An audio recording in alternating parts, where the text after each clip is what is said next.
Okay, so we're going to continue with the strategy equal groups, but this time we're going to use it with a division problem.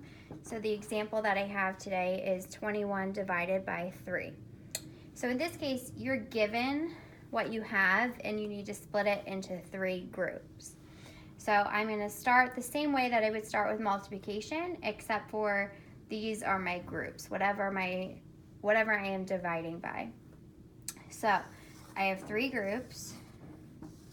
Here are my 3 groups, and I'm going to divide 21 into each of those 3 groups. So I'm going to do that by putting an equal amount in each group.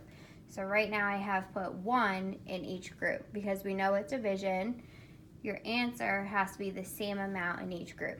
So 1, 2, 3, 4, 5, 6, 7, 8, 9, 10, 11, 12, 13, 14, 15, 16, 17, 18, 19, 20, 21.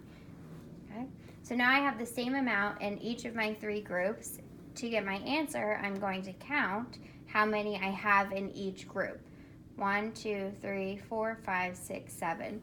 I have 7 in every group that I made, which was 3.